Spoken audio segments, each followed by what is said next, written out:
सुनो, जब भी आपको बैटरी दे रखी हो, बैटरी के लिए ऐसे आप दो लाइन बनाते हो। ये जो छोटी लाइन है ये रिप्रेजेंट करती है लोअर पोटेंशियल,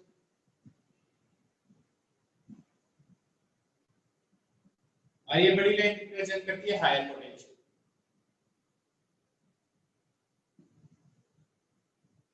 क्या रिप्रेजेंट करती है? Higher potential. अब अगर मैं कहता हूं इस बैटरी के दोनों टर्मिनल्स के अक्रॉस पोटेंशियल डिफरेंस है मान लो 12 वोल्ट। कितना बताया मैंने? 12 वोल्ट। तो मतलब अगर इसका पोटेंशियल अगर 0 है तो इसका हायर होगा, 0 से 12 ज्यादा होगा इस पॉइंट पे। तो इस A का पोटेंशियल अगर 0 है तो B का पोटेंशियल क्या होगा? 12 होगा। ए बात में इसका पोटेंशियल अगर 12 है तो इसका पोटेंशियल क्या होगा? 13 होगा। इसका पोटेंशियल 2 है तो इसका पोटेंशियल क्या होगा? 14 होगा। क्या बात समझ आई? इसका पोटेंशियल -1 है तो इसका पोटेंशियल क्या होगा? 11। तो बस में समझ में आता है। इसका पोटेंशियल 0 है तो इसका पोटेंशियल क्या होगा? -12 होगा। बिल्कुल सही बात है, क्योंकि ये लोअर है ये हायर है, तो इससे ज्यादा ही लिखना है ना इधर, और इधर कब लिखना है? ऐसा कुछ नहीं है कि नेगेटिव होता है। कहां नेगेटिव है? इसका देखो लोअर 1 लिखा और इसका क्या लिखा? 13 लिखा, इसका 2 लिखा, इसका 14 लिखा। दोनों पॉजिटिव भी हो सकता है और दोनों नेगेटिव भी हो सकते हैं। ईएमएफ का रोल क्या है? ईएमएफ का वही रोल है जो आपका मोटर का काम होता है। मोटर जब आपको घर में पानी ऊपर टंकी में चढ़ाना पड़ता है तो मोटर कब वर्क करती है? ऊपर टंकी से पानी नीचे तक तब वर्क करती है, या नीचे से पानी ऊपर जाता है तब वर्क करती है? कब वर्क करती है मोटर? कब वर्क करती है? पानी को नीचे से ऊपर भेजने में या ऊपर से नीचे भेजने में?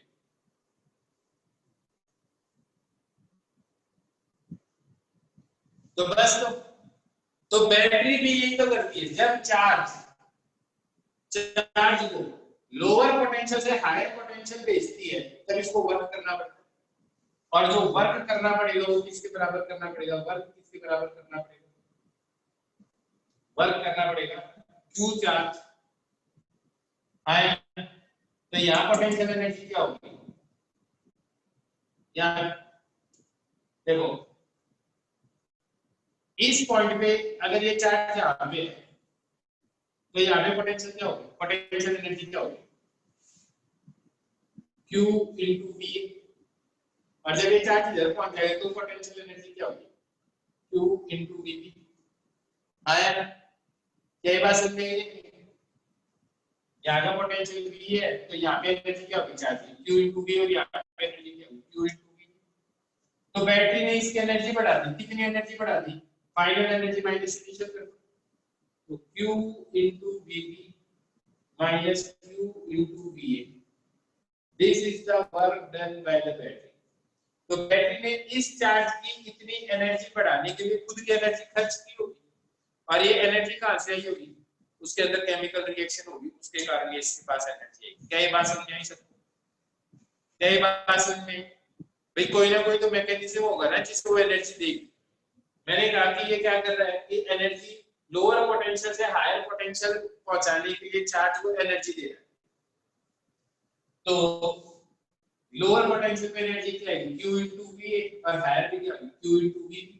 और इस बैटरी का जो EMF वो किसके बराबर है? VV minus VE। आया ना? That is बैटरी के दोनों टर्मिनल्स के अक्रॉस द पोटेंशियल डिफरेंस। तो work done by the battery किसके बराबर आ गया? Q into VE minus VE। क्या ये बात समझ में आ गई? क्या ये बात समझ में आ गई? तो वर्क डन किसके बराबर आ गया?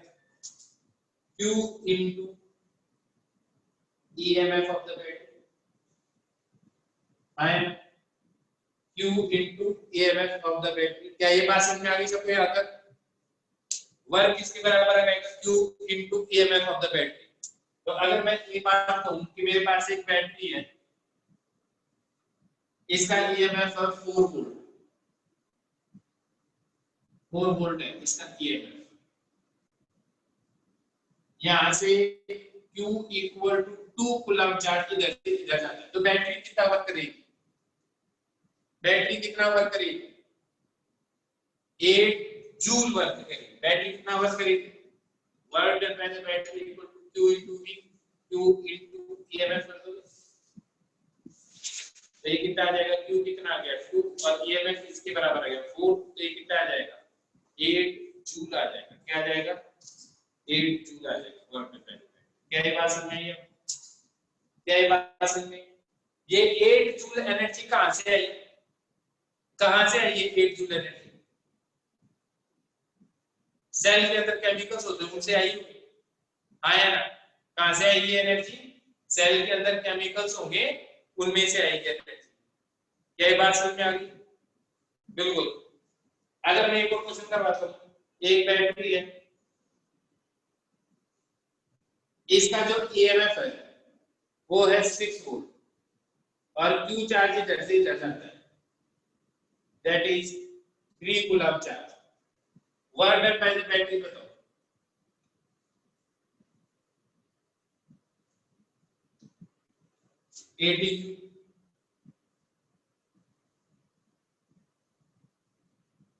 समझ में आ गया? क्या बात समझ में आ गई? इसी तरह से पक्का। तो बैटरी कब वर्क करती है? बैटरी कब वर्क करती है? यहां से बनाया बेटा, final energy minus initial energy, किसी चीज की एनर्जी बढ़ा दी। जैसे ये मार्कर यहाँ पे, इस मार्कर को उठा के मैंने मेरे कंधे पे रख दिया, इस वक्त इसकी एनर्जी थी मान ली 10 जूल, अब इसकी एनर्जी हो गई मान ली मार्कर की 12 जूल, तो मैंने कितना वर्क किया? इस टाइम पे एनर्जी थी 10 जूल, अब मार्कर की एनर्जी हो गई 12 जूल, ये मार्कर याद रखिए। मैंने कितना वर्क किया? कितना वर्क किया? 2 जूल। तो बस यही इसके अंदर किया है। यहाँ पे एनर्जी देख ली लोअर पे और यहाँ पे हायर पे देख ली, तो ये वर्क किसने किया? जो इसकी एनर्जी बढ़ी है। तो final energy minus initial energy equal to work done by the battery. अभी भी नहीं बात समझ में? अखिल बात समझ में आई या नहीं आई? बात समझ में आ गई? ठीक है। अब ये समझ में आ गया? क्या ये समझ में आ गया सबको? ठीक है। अब मैं एक चीज करता हूं, अगर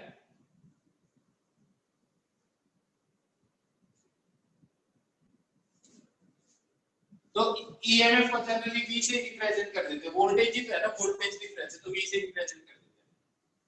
तो हमारा ये फार्मूला हो गया W equal to Q into EMF.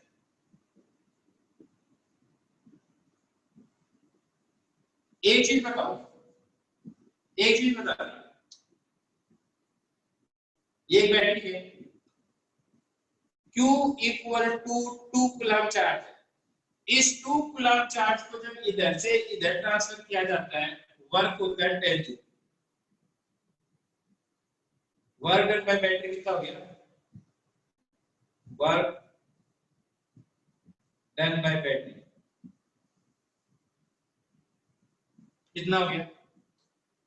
10 joule. EMF of the battery बताओ क्या है? ईएमएफ ऑफ द बैटरी क्या है? 5 वोल्ट।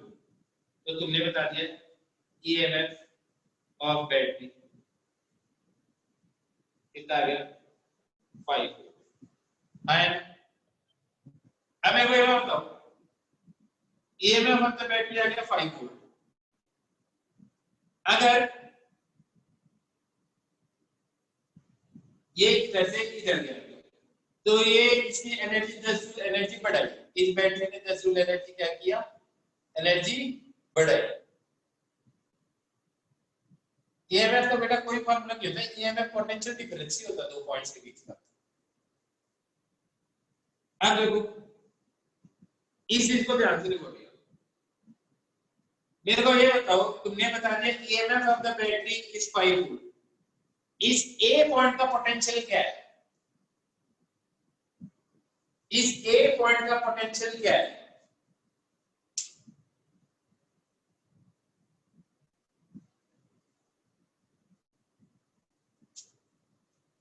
बिल्कुल ईएमएफ डेफिनेशन ही पढ़ी मैंने पिछले लेक्चर के अंदर। What is EMF? It is the potential difference across the two terminals of the battery. A point का पोटेंशियल क्या है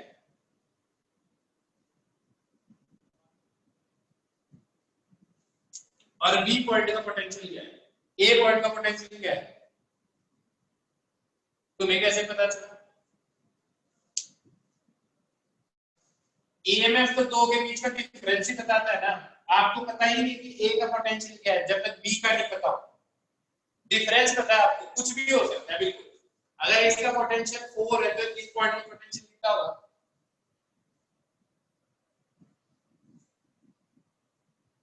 9 होगा। इसका पोटेंशियल 9 है तो इसका कितना होगा? 14 होगा। इट मींस अगर आपको ईएमएफ दे रखा है, अगर आपको ईएमएफ दे रखा है तो ईएमएफ देकर तो आप इस पॉइंट का पोटेंशियल बता सकते हो क्या? नहीं बता सकते ना भाई। इस पॉइंट का पोटेंशियल आप मेरे को एक बार बताओ। अखिल एक बार समझना तुम मेरे को ये बताओ, दो नंबर है उनका डिफरेंस 4 आ रहा है। दो नंबर है उनका जो डिफरेंस है वो 4 आ रहा है। बताओ नंबर कौन से? मैंने कहा दो नंबर है उनका जो डिफरेंस है वो 4 है। Difference is 4। मेरे को बताओ दो नंबर कौन से हैं? 12 16 5 1। बिल्कुल आप कुछ भी बता सकते हो ना। तो बेटा मैं यही तो कह रहा हूं तुम्हें, ईएमएफ इज द दो टर्मिनल्स के अक्रॉस का पोटेंशियल डिफरेंस है। तो मैं बोलूं इन दोनों का क्या क्या पोटेंशियल आप कभी बता पाओगे क्या? आप कभी बता पाओगे? नहीं बता पाओगे। सिर्फ कब बता पाओगे? सिर्फ कब बता पाओगे जब एक का पोटेंशियल दे रखा हो तो दूसरे का पोटेंशियल बता सकते हो। क्या ये बात समझ में आई अच्छी तरह से?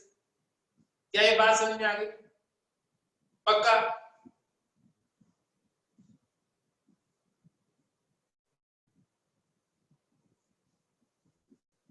ठीक है। अब ईएमएफ की एक बेटा दिया हुआ होगा, जैसे बैटरी के ऊपर लिखा होता है ना 1.5 वोल्ट।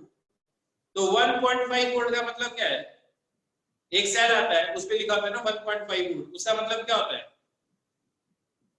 कि उसके दोनों टर्मिनल्स के अक्रॉस का पोटेंशियल डिफरेंस 1.5 वोल्ट है। खत्म। दिया हुआ होता है। कैसे प्रोड्यूस होता है ये? सेल से।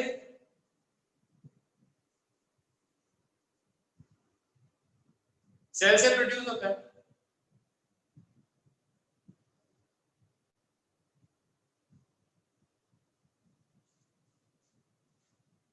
एक मिनट।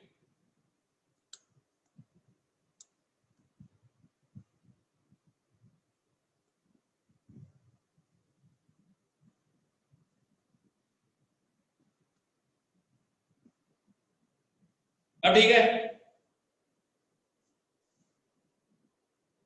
कोई फॉर्मूला नहीं होता।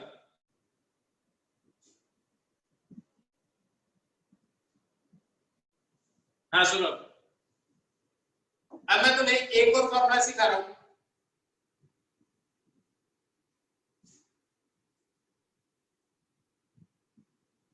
वो ऐसे निकालेंगे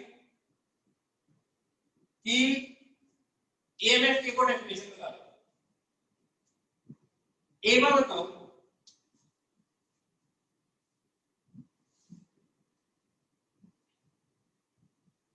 अगर मान लो ये जो चार्ज है यहां से चार्ज जाए 1 कूलम और work done by the battery, इस चार्ज को यहां से यहां पहुंचाने के लिए जो बैटरी ने वर्क किया, work done bye battery which is equal to 4 joule. तो ईएमएफ बताओ 4। अगर बैटरी ने वर्क किया 6 जूल तो ईएमएफ क्या होगा? 6 वोल्ट। बैटरी ने वर्क किया मान लो 12 जूल तो ईएमएफ कितना होगा? इट मींस ईएमएफ वर्क के बराबर ही होता है। ईएमएफ वर्क के बराबर होता है जब Q की वैल्यू क्या हो जाती है 1 coulomb.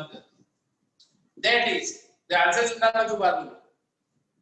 EMF of the battery is amount of work done by the cell in bringing a unit charge from its lower potential to higher potential.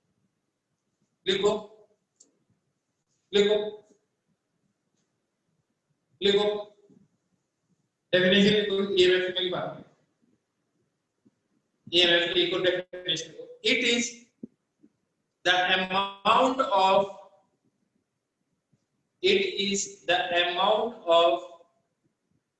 work done by the battery.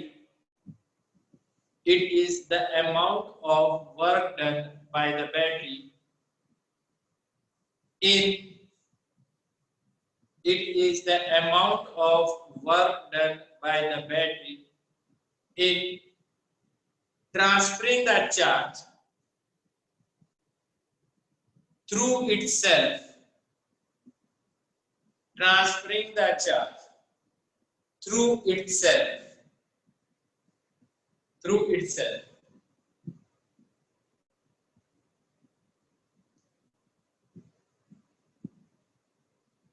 from its lower potential to higher potential.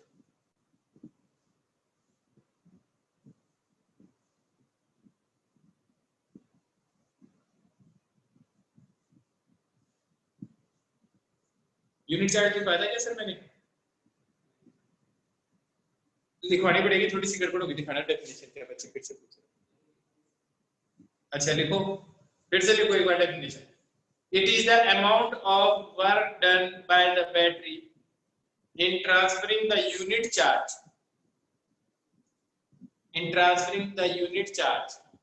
through itself from its lower potential to higher potential.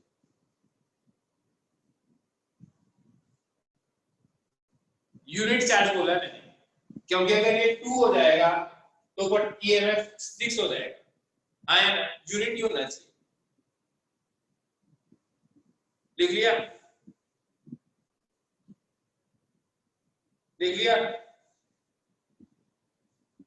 बेटा तेरे को तो difference से लेना है, एक के potential होने से फर्क भी क्या पड़ता है।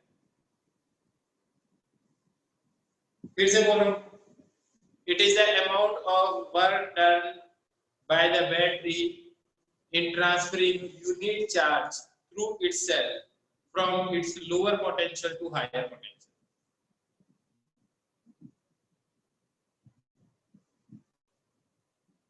EMF की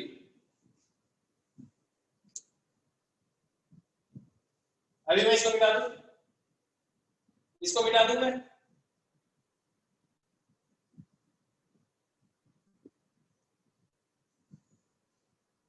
इसका कोई फॉर्म नहीं है, मतलब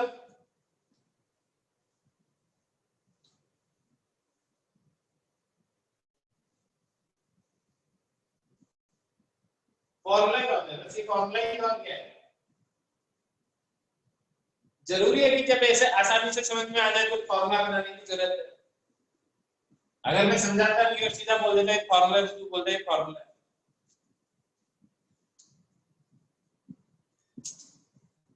अब सुनो, तो ये बैटरी वर्क कब करती है, ध्यान से देखना फिर से। बैटरी वर्क कब करती है,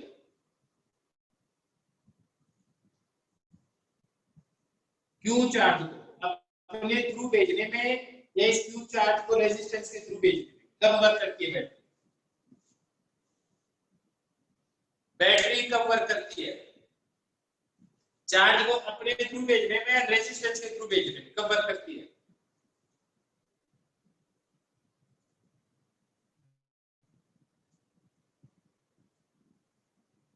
अपने थ्रू भेजने में, बिल्कुल। इधर से इधर अपने आप ही आ जाएगा चार्ज। कैसे, वो सुनो, मान लो हायर पोटेंशियल मतलब छत के ऊपर हो आप, अगर आप मिट्टी को यहाँ पे छोड़ोगे तो ये मिट्टी किधर आएगी?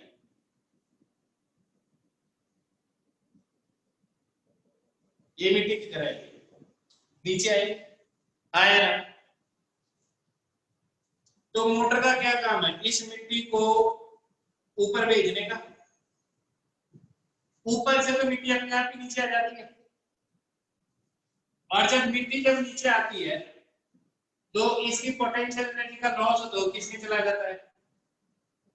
काइनेटिक एनर्जी में चला जाता है। किसमें चला जाता है? काइनेटिक एनर्जी में चला जाता है। लेकिन तो ऊपर से पत्थर गिरते तो जब पत्थर नीचे पहुंचने वाला तो इसकी स्पीड बढ़ जाती है, जैसे मिट्टी की भी बढ़ जाएगी, छोटे छोटे पत्थर मार। लेकिन मैंने क्या किया, यहाँ पे ना रास्ते में कई जगह पे मैश लगा रखी है, जाली लगा, जो घर में दरवाजों के हर जगह ये जाली लगा, मैश लगा। अब क्या लगता है, पत्थर उसी स्पीड से नीचे आगे गिरेगा या कुछ कम स्पीड से गिरेगा? अब एनर्जी कहां गई? अब एनर्जी कहां गई? भाई काइनेटिक एनर्जी उतनी तो बढ़ी नहीं, अब एनर्जी कहां गई? हीट में चली गई। किसमें चली गई? हीट। किसमें चली गई? खिड़की में नहीं चली गई, हीट में चली गई। जब चीजें टकराती हैं तो हीट जनरेट होती है, पता है इस बात का? आया ना? पता है ना इस बात का? जब चीजें टकराती है तो एनर्जी किसमें चली जाती है? हीट में चली जाती है, साउंड में चली जाती है। बिल्कुल। अब जैसे ये मैश होती है ना, ऐसे ही यही चार्ज है, ये क्या करता है, बैटरी चार्ज को हायर पोटेंशियल पे पहुंचा देती है, फिर हायर पोटेंशियल से लोअर पोटेंशियल में ये अपने आप चार्ज जाता है। जैसे ये जाली रेजिस्टेंस है, वैसे ही क्या होती है, इसके अंदर भी क्या होगा, वायर होगा, वायर में भी कुछ ना कुछ होगी, कोई ना कोई चीज, जिससे इलेक्ट्रॉन या चार्ज पार्टिकल्स टकराएंगे, उससे एनर्जी बाहर निकल जाएगी, और उसको हम क्या बोलते हैं? हीट बोलते हैं। क्या बोलते हैं? हीट बोलते हैं। बिल्कुल बिल्कुल वैसा ही है, लॉजिक कुछ वैसा ही है। तो इसमें से फिर हीट निकलेगी। तो मेरे को बताओ, आपने कभी देखा रेजिस्टेंस ऐसा होता है क्या? ऐसा होता है क्या रेजिस्टेंस? रेजिस्टेंस ऐसा होता है क्या? देखा कभी ऐसा? कभी नहीं होता ऐसा रेजिस्टेंस। जैसे अगर मैं एक मेटल की रॉड लूं, इधर से हीट भेजी और इधर से करंट भेजा और इधर से निकला, और इसमें से एनर्जी बाहर निकली हीट की फॉर्म में, तो हम क्या बोलेंगे? इसमें रेजिस्टेंस है। और उस रेजिस्टेंस को सिंबॉलिकली रिप्रेजेंट किया जाता है ऐसे। अब मैं ऐसे तो नहीं बनाऊंगा, ये रॉड है तो फिर इस रॉड, और ये जो सीधे सीधे बनाए जाते हैं ना, ये कंडक्टिंग वायर्स है। हम ये मान के चलेंगे इसके अंदर एनर्जी का कोई लॉस नहीं होता है, सिंबॉलिक रिप्रेजेंट है। क्या चीज है? Symbolic representation. जैसे बल्ब, ऐसा तुमने देखा बल्ब ऐसा होता है? ऐसा देखा बल्ब? मैंने तो नहीं देखा ऐसा बल्ब कभी। तो इसका मतलब ये क्या है? सिंबॉलिक रिप्रेजेंटेशन है किसका? बल्ब का। कभी बैटरी ऐसे देखी है तुमने? बैटरी देखी है कभी ऐसे? नहीं देखी ना। बैटरी देखो, आपने देखा होगा, सेल देखा होगा, सेल होता है बैटरी, लेकिन उसको सिंबॉलिकली ऐसे रिप्रेजेंट करते हैं। हम ऐसे तो नहीं बनाते,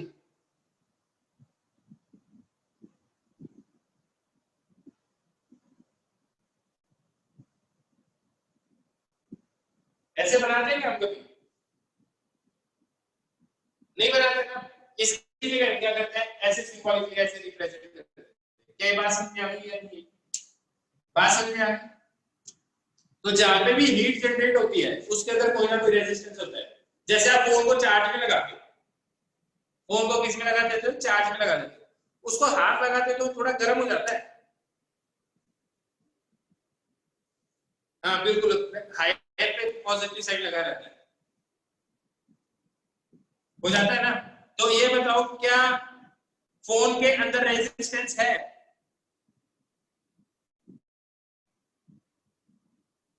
बिल्कुल है। जहां हीट जनरेट होती है दैट इज रेजिस्टेंस। अब मेरी बात समझ में आएगी? बात समझ में आ गई अच्छी तरह से? ठीक है, फोन पे ज्यादा देर गेम खेलते हैं, फोन पे ज्यादा देर गेम खेलते हैं तो फोन गर्म हो जाता है ना, हीट निकलती है ना उसमें से, तो इसका मतलब उसमें रेजिस्टेंस है। अब चाहे मिट्टी ऊपर से नीचे आए या आप मिट्टी को ऊपर फेंकने लग जाओ, नीचे से फेंकने लग जाओ मिट्टी, तो एक तो ऊपर स्पेस में फेंकोगे तो मिट्टी यहाँ तक पहुंच सकती है, ऐसे फेंकोगे तो मिट्टी ऊपर पहुंचेगी, तो क्या इतनी ऊपर ही पहुंचेगी जितनी यहाँ पे पहुंच पाएगी? नहीं पहुंच पाएगी ना, नहीं पहुंच पाएगी ना। तो जब नहीं पहुंच पाएगी तो यहाँ पे भी तो हीट जनरेट हो रही होगी, तो ऐसा ही सिस्टम होता है, ठीक है। हाँ, पबजी खेलते टाइम ऐसा ही होता है, बिल्कुल सही बात है। मेरे को ये बताओ, कुछ ऐसे तुम्हें बैटरी से एनर्जी की कुछ फीलिंग आ रही है? बैटरी से एनर्जी मिल रही है, वो रेजिस्टेंस में एनर्जी निकल रही है, कुछ ऐसे समझ में आ रहा है आपको? पक्का ना? बिल्कुल हो जाती है बैटरी, क्योंकि बैटरी के अंदर भी रेजिस्टेंस, वो बैटरी उतनी बढ़िया है जिसके अंदर जितना कम रेजिस्टेंस हो, बिल्कुल थोड़ा रेजिस्टेंस होता है बैटरी। अभी आगे मैं वही बताऊंगा, धीरे धीरे सब समझ में आएगा।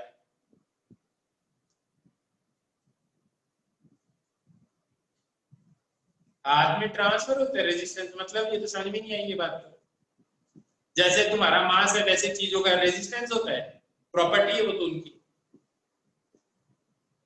उसको इंटरनल रेजिस्टेंस ऑफ बैटरी बोलते हैं, जब बैटरी की हीट होती है, इसका मतलब होता है internal resistance of the battery. तो वो हीट ट्रांसफर होगी ना, एनर्जी हीट क्या है? जो एनर्जी टेम्परेचर डिफरेंस के कारण फ्लो करती है उसे हीट बोलते हैं, बिल्कुल होता है ऐसा ना। रेजिस्टेंस ट्रांसफर नहीं होता, हीट ट्रांसफर होती है।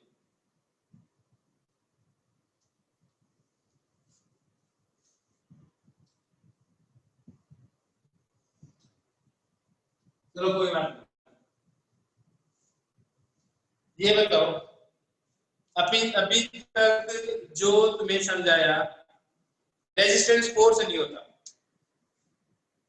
रेजिस्टेंस फोर्स नहीं होता, रेजिस्टेंस का मतलब होता है ऑब्स्ट्रक्शन, किसी चीज को ऑब्स्ट्रक्ट करना, चार्ज को फ्लो होने के लिए आप ऑब्स्ट्रक्ट कर तो वो अपनी एनर्जी यूज करेगा आगे जाने के लिए।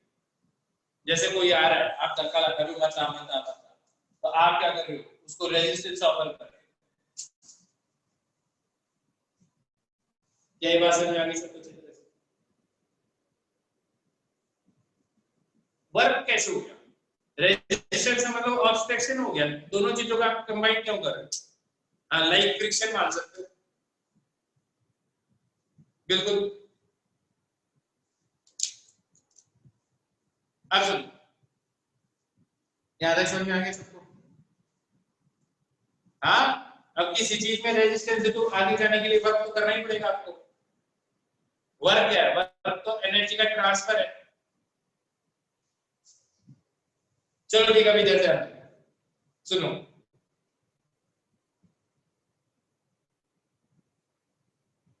रेजिस्टेंस वायर में ही तो रेजिस्टेंस होता है, वायर में ही रेजिस्टेंस होता है, उसको ऐसे करके ऐसे रिप्रेजेंट करते हैं। हर वायर में रेजिस्टेंस होता है जब तक वो सुपर कंडक्टर ना हो। बिल्कुल फ्रिक्शन डिफरेंट चीज है, लेकिन मोशन को तो ऑब्स्ट्रक्ट करता ही है ना। इट इज समथिंग एनालॉगस, थोड़ा बहुत सिमिलरिटी मान सकता है।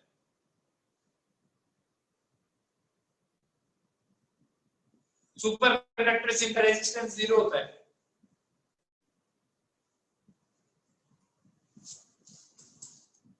क्या होता है? लिक्विड।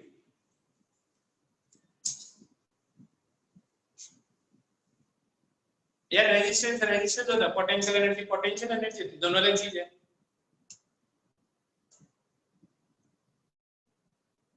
सुपर कंडक्टर क्या होता है? सुपर कंडक्टर जो स्पेसिमेंस जिनका रेजिस्टेंस 0 होता है उन्हें सुपर कंडक्टर्स बोलते हैं। लोहा सुपर कंडक्टर नहीं है। चलो ठीक है, अभी इसको छोड़ दें, ठीक है, आगे बढ़ते हैं। अब सुनो, ये यहाँ तक समझ में आ गई सबको? यहाँ तक समझ में आ गई सबको?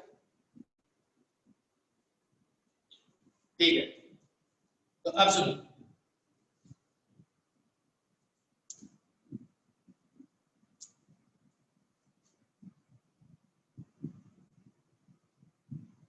ये एक रेजिस्टेंस है,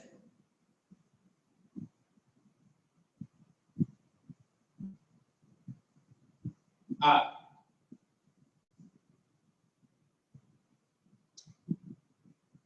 इससे जाए मान लो I करंट, तो जो I करंट जाएगा इस पॉइंट का पोटेंशियल मान लिया A, इस पॉइंट का मान लिया पोटेंशियल B, तो करंट किधर से किधर जाएगा? करंट छोड़ो, पहले तो Q चार्ज बताओ, Q चार्ज किधर से किधर जाएगा? और Q हमेशा पॉजिटिव ट्रीट करूंगा, Q का मतलब पॉजिटिव चार्ज मानूंगा। ये एक रेजिस्टेंस है, Q चार्ज किधर जाएगा? इधर से इधर जाएगा या फिर इधर से इधर जाएगा? Potential of A is greater than potential of B, किधर से किधर जाएगा? A से B जाएगा, क्यों? क्योंकि higher potential energy to lower potential energy जाएगी चीज अपने आप, हायर अपने आप, और बीच में रेजिस्टेंस आ जाएगा तो हीट आ जाएगी। तो मैं ये कह रहा हूं कि हमेशा रेजिस्टेंस के through high resistance to low नहीं, ध्यान से सुनो क्या कह रहा हूं, हमेशा रेजिस्टेंस के थ्रू जो करंट फ्लो करता है वो किधर करता है? Higher potential to lower potential flow करता है। किधर फ्लो करता है? Higher potential to lower potential flow करता है। अभी मैं समझाऊंगा कैसे। मान लो एक ट्यूब है पानी की,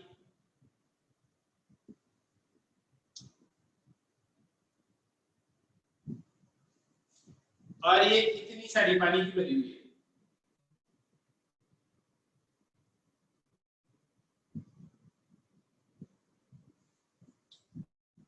और इसके अंदर मैश लगा रखी है, बीच बीच में मैश लगा रखी है।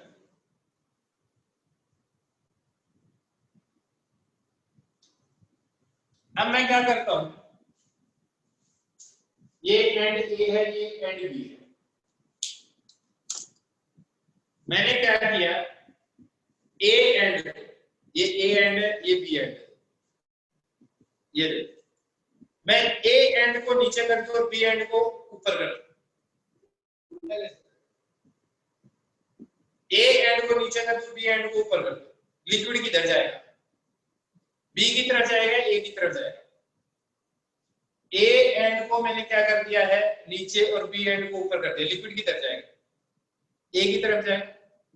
यार ऑब्वियसली बात है, नीचे जाएगा तो ऊपर जाएगा तो इधर ही जाएगा ना लिक्विड। तो अब ये हायर पोटेंशियल हो गया, लोअर पोटेंशियल हो गया, हाँ या ना? तो लिक्विड किधर फ्लो करेगा? हायर पोटेंशियल से लोअर पोटेंशियल। और अगर मैं बी को नीचे कर दूं और ए को ऊपर कर दूं तो किधर जाएगा लिक्विड? बी की तरफ। हर केस में इसमें से तो हीट निकलेगी, पानी इधर जाए या इधर जाए, हाँ या ना? बात समझ में आएगी? तो ये इन दोनों एंड को ऊपर नीचे करने का काम किसका है? बैटरी का। किसका काम इनको ऊपर नीचे करने का काम? बैटरी का काम। क्या ये बात समझ में आई? क्या ये बात समझ में? ये ऊपर जो काम अभी मैं कर रहा हूं कौन करेगी? बैटरी करेगी। क्या ये बात समझ में आई? पक्का? अगर मैं इसको ऊपर लेके जाऊंगा तो ये अगर मान लो इसको मैं ऊपर लेके जाऊंगा तो पानी इधर फ्लो करेगा, तो जो मैंने एनर्जी बढ़ाई है इस लिक्विड की, वो लिक्विड लोअर एनर्जी में जाएगा और इस मैश के टकरा के अपनी एनर्जी को लूज करेगा। इस केस में किसने एनर्जी दी? मैंने। और मेरे पास एनर्जी कहां से आई? मैंने खाना खाया, मेरी केमिकल एनर्जी। क्या बात समझ में आई? अगर मैं बी को ऊपर उठाऊं तो बैटरी का काम क्या है? बैटरी का काम क्या है? बैटरी का क्या काम? इन दोनों पॉइंट्स को पोटेंशियल डिफरेंस देना, हाँ या ना? जैसे इसके अंदर पानी भरा हुआ है वैसे वायर के अंदर चार्ज तो होता ही है, लेकिन उस चार्ज को फ्लो कौन करवाएगा? बैटरी करवाएगी। कौन फ्लो करवाएगा? बैटरी फ्लो करवाएगी चार्ज। रेजिस्टेंस यही है जो मैश लगा रखी है बीच में, वैसे ही रेजिस्टेंस है, पानी टकरा है, मैश से टकराएगा, अपनी एनर्जी का लूज करवाएगा जो पानी के पास एनर्जी है। अब सुनो, अब मैंने ये कहा अगर मान लो ये एक रेजिस्टेंस है,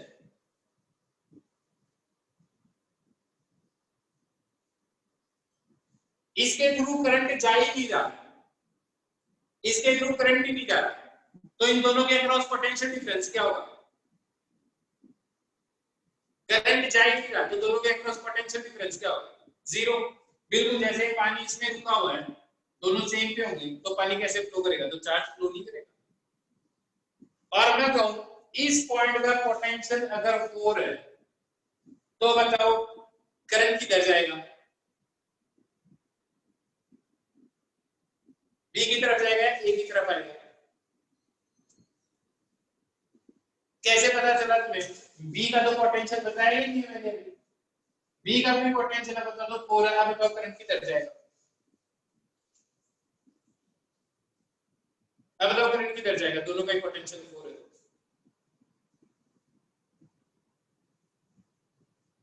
कहीं नहीं जाएगा, होएगा ही नहीं, क्योंकि दोनों के अक्रॉस डिफरेंस 0 है भाई। क्या है? डिफरेंस 0 है। अब करंट किधर जाएगा? बी टू ए या ए टू बी, फर्स्ट या सेकंड?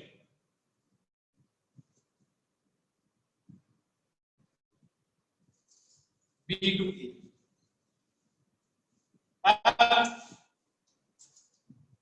अब बताओ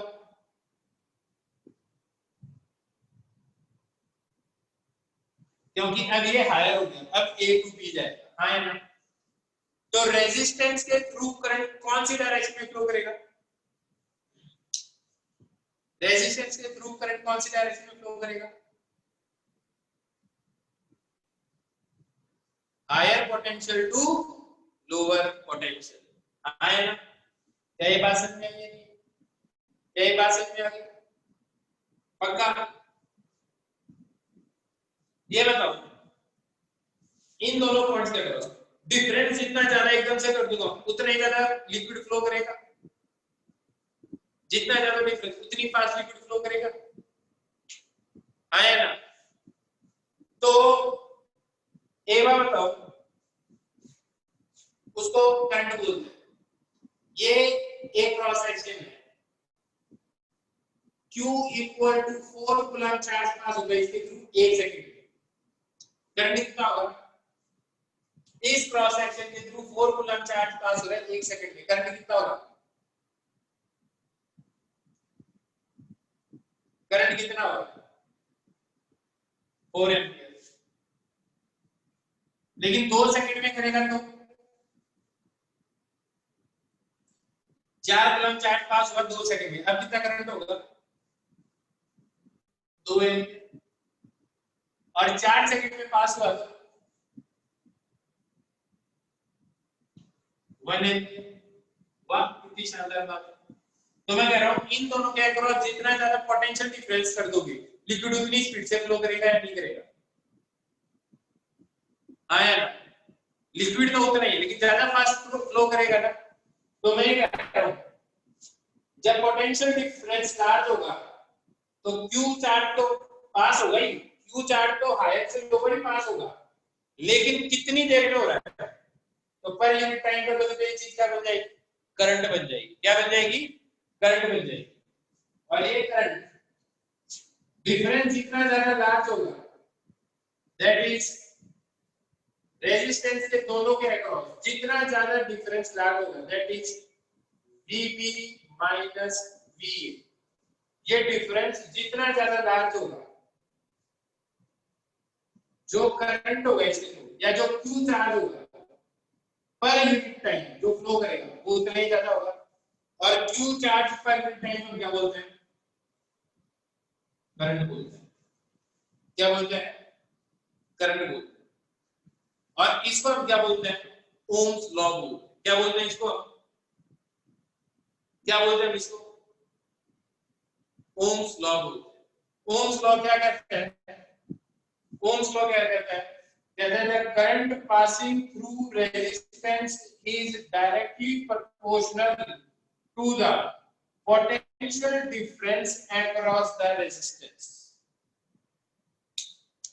Ohm's law states that the current passing through a resistor is directly proportional to the potential difference applied across the resistor. लिखो Ohm's law. लिखो Ohm's law. बिल्कुल bulb is a resistance, बिल्कुल सही बात है। देखो Ohm's law, it states that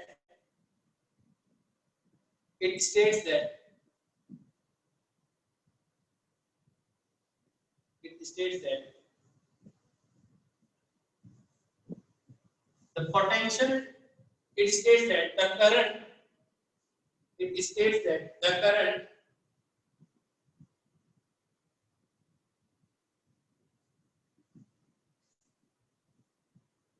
Ohm's law states that the current passing through a resistor is directly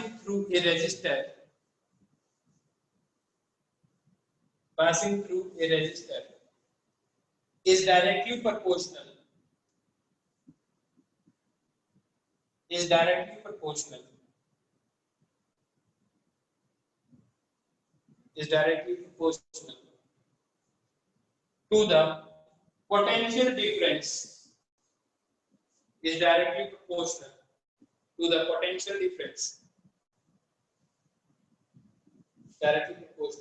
to the potential difference applied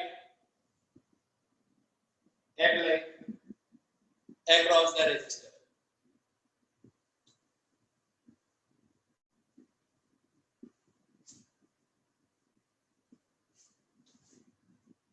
Is directly proportional to the potential difference applied across.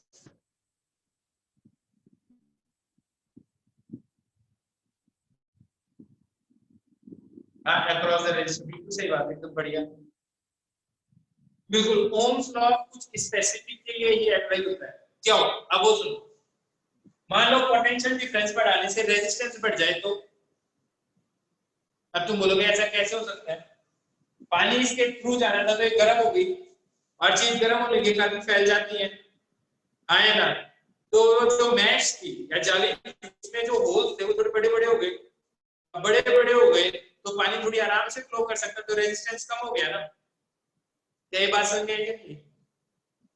जिनमें potential difference apply करने से resistance change होने लग जाए उन्हें बोलते हैं non ohmic conductor.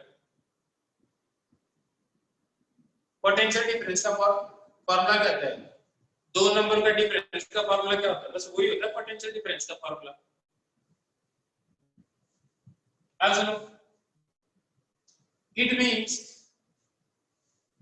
इसको अब मैंने लिख दिया डेल्टा, इस चीज को मैंने लिख दिया डेल्टा। डेल्टा का मतलब क्या हो गया? Change final minus initial is proportional to y, और जो प्रोपोर्शनलिटी कांस्टेंट आता है, हाँ, रेजिस्टेंस को कोई फर्क नहीं पड़ता पोटेंशियल डिफरेंस से, तो डेल्टा v किसके बराबर आ जाएगा? प्रोपोर्शनलिटी कांस्टेंट आ जाएगा r। तो ये पढ़ाइए v इक्वल टू i आया, ये तो पढ़ाई है तुमने। और r क्या चीज है?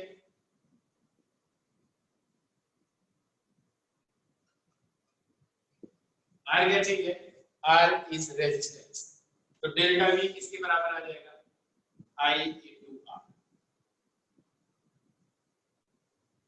डेल्टा v किसके बराबर है? i into r। आज जो पढ़ाया कल तो वो तुम्हें समझ में आया?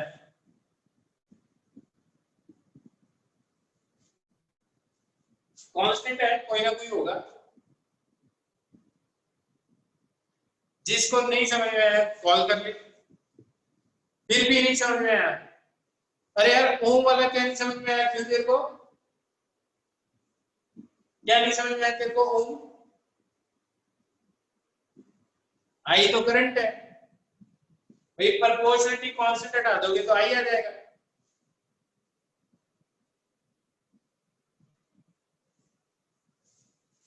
स्टेटमेंट क्या लिखा है, इसके अक्रॉस जितना ज्यादा पोटेंशियल डिफरेंस लगाओगे उतनी ज्यादा स्पीड से चार्ज जाएगा।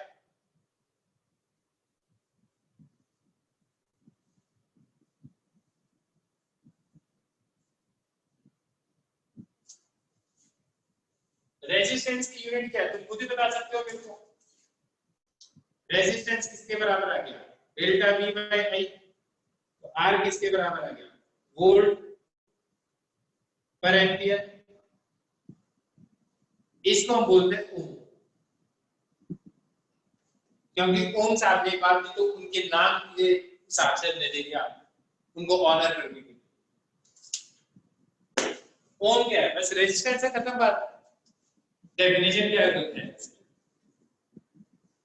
यहां तक समझ में आया तुम्हें, यहां तक समझ में आ गया तुम्हें। नहीं समझ में आया तो वीडियो फिर से देखो, 2 बार देखो, 3 बार देखो, 4 बार देखो, और फिर तुम्हें सब समझ में आ ही जाएगा। आई इज करंट, यार आई तो करंट है, पहले लेक्चर से पढ़ा रहा हूं। और आज आप क्या करोगे, सारे के सारे लेक्चर अब आप रिपीट करो जितना पढ़ाया, क्योंकि आप भूल गए हो काफी कुछ। ओके, आज जो पढ़ाया समझ में आ गया अच्छी तरह से। जिसको फिर से पूछना है वो मेरे को कॉल कर लेगा शाम को। Okay, good bye.